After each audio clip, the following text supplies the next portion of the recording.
It's my YouTube channel जन्नत TV.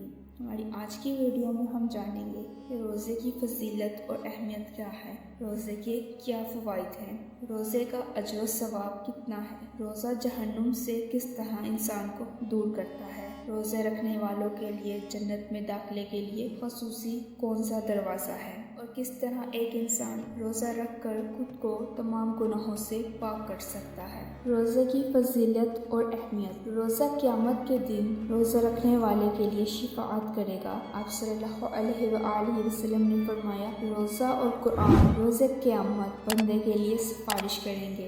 रोज़ा कहेगा, ए रब, मैंने इसे दिन में खाने पीने और नफसानी ख्वाहिशात पूरी करने से रोक दिया था और इसके हक़ में मेरी सिफारिश को कबूल फरमा। और कुरान कहेगा, मैंने इसे रात में सोने से रोक दिया, तू मेरी सिफारिश इसके हक़ में कबूल फरमा, और इन दोनों की सिफारिश कबूल फरमाई जाएगी। रोज़े का अजर व सवाब बेहिसाब होता है। आप सल्लल्लाहु अलैहि वसल्लम ने फरमाया, हर आदमी के हर अमल का सवाब 10 गुना से लेकर 700 गुना तक बढ़ा दिया गया, लेकिन रोज़े के सवाब के सिलसिले में अल्लाह ताला फरमाते हैं, ये मेरे लिए है और मैं इसका बदला और अजर मैं खुद दूंगा। नबी करीम सल्लल्लाहु अलैहि वसल्लम ने फरमाया, जो ईमान के साथ और तलबे सवाब की खातिर रमज़ान के रोज़े रखता है, इसके पिछले तमाम गुनाह माफ़ कर दिए जाते हैं। रोज़ा किस तरह जहन्नुम से दूरी का सबब बनता है। नबी करीम सल्लल्लाहु अलैहि वसल्लम ने फरमाया, जो शख्स अल्लाह ताला की खुशनुदी के लिए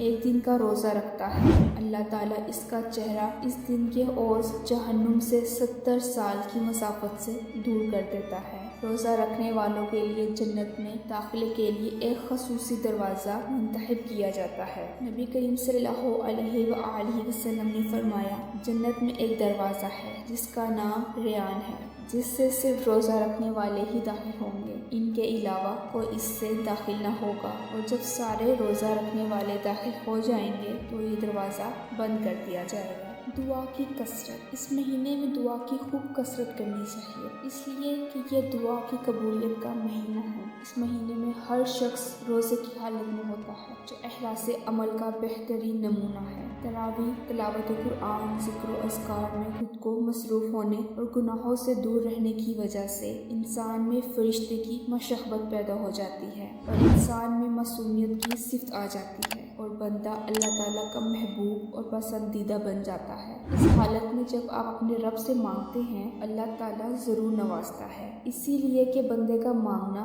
अल्लाह ताला को बेहद पसंद है।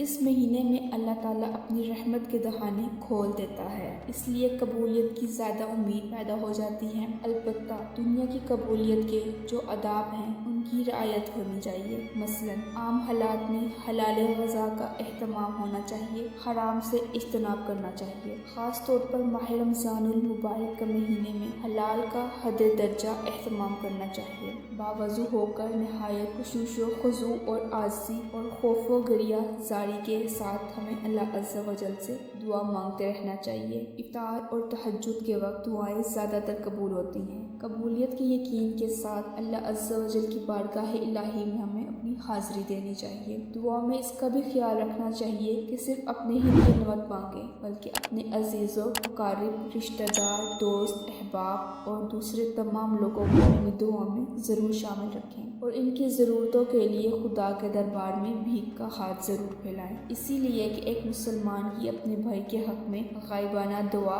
ज़्यादा कबूल होती है, और जब भी इंसान अपने भाई के लिए दुआ करता है तो फरिश्ते इस पर आमीन कहते हैं और कहते हैं कि अल्लाह ताला तुझे भी इसका मिसल बना दे। और जब फरिश्ते हमारी ज़रूरत के लिए दुआ करेंगे, उसकी कबूलियत में क्या कोई शुबा रह जाएगा। अल्लाह ताला से दुआ है कि अल्लाह ताला हमें सच्चे दिल से रमज़ानुल मुबारक के तमाम रोज़े रखने की तौफ़ीक़ अता फरमाए। अगर आपको हमारी आज की वीडियो पसंद आए तो उसको लाइक, शेयर और कमेंट्स करना मत भूलिएगा। हमारे चैनल को सब्सक्राइब कर बेल आइकन को ज़रूर दबाइएगा। आज के लिए इतना ही।